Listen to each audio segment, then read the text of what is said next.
Your feet are basically telling you something right now. And if you've ever spent a full day walking around in the wrong shoes, you already know what I mean.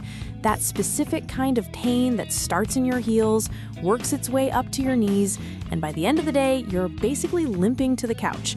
So, before we get into it, I want you to know, I tested a bunch of shoes over the past few months. I talked to people who are on their feet all day. And I put together this list specifically for women in 2026 who want shoes that actually feel good to walk in, not just look good in a photo. Now, here's the thing nobody tells you when you go looking for walking shoes. Most guides just throw a bunch of expensive options at you and call it a day. But what actually makes a walking shoe great is way more specific than that. It comes down to a few things that most people completely overlook. And if you get those things wrong, it doesn't matter how much you spend, your feet will still hate you by noon. So let's start there. Let's talk about what you actually need in a walking shoe before we even touch a single brand name, because once you understand this, everything else starts to make sense. The single most important thing in any walking shoe is support in the right places. And I don't mean just padding everywhere.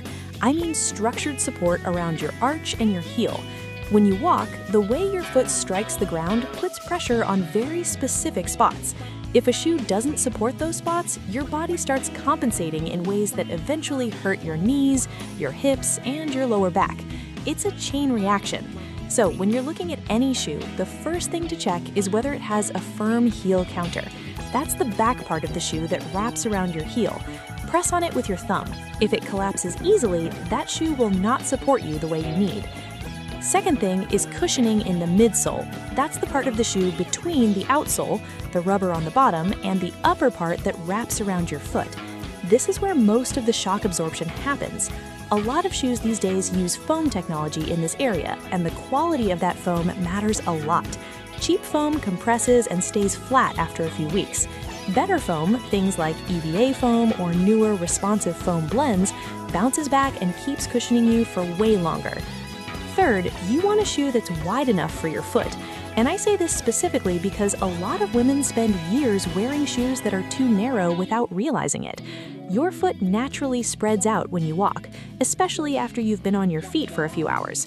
If your shoes are too tight, that spreading has nowhere to go, and you end up with pressure on the sides of your feet, numbness, blisters, all of it. A good walking shoe gives your toes enough room to sit naturally without being squeezed. Okay, now that you know what to look for, let me tell you about the shoes that actually check those boxes in 2026. The first one I want to talk about is the New Balance Fresh Foam X 860. This shoe has been around for a while, but the version they updated for this year made some real improvements. The midsole foam is noticeably softer than the older version without losing that firmness that keeps your foot from sinking too deep. What I love about this shoe for walkers specifically is the heel fit. It's snug but not tight, and it locks your heel in place so there's no sliding, which is one of the main causes of blisters on long walks. It also comes in wider widths, which is a huge deal for a lot of people who've been told their feet are too wide for nice shoes. They're not too wide, they just need the right shoe. The 860 is one of those shoes that just disappears on your foot after a while. You stop thinking about it, which is exactly what you want. Now, if you spend most of your walking time on hard surfaces, sidewalks, city streets, shopping centers, the ASICS Gel Kayano 31 deserves a serious look.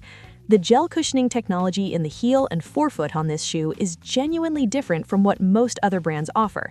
It's not just marketing, there's actual gel placed in the spots where your foot takes the most impact, and you can feel it. The shoe is also designed to guide your foot through a smooth, rolling motion from heel to toe, which means it works with the natural mechanics of how you walk instead of fighting them. It runs a little on the firmer side compared to some of the others on this list, which some people love and some people find a bit much. So if you can try these on in person first, that's worth doing. Let's talk about something a little different, because not every woman wants a traditional athletic walking shoe. Some people want something that looks a bit more casual, maybe something they can wear running errands without looking like they just came from a marathon. If that's you, the Hoka Clifton 9 might be exactly what you're looking for. Hoka has this distinctive, chunky midsole that looks unusual but is actually incredibly well engineered. The shoe is extremely light for how much cushioning it has, and the rocker shape of the sole helps you propel you forward with each step, so walking feels less tiring over time. People who are on their feet for work, nurses, teachers, retail workers, absolutely love this shoe. And there's a reason for that. The only thing to know going in is that the fit runs slightly narrow in some colorways, so if you have wider feet, try the wide version or size up half a size.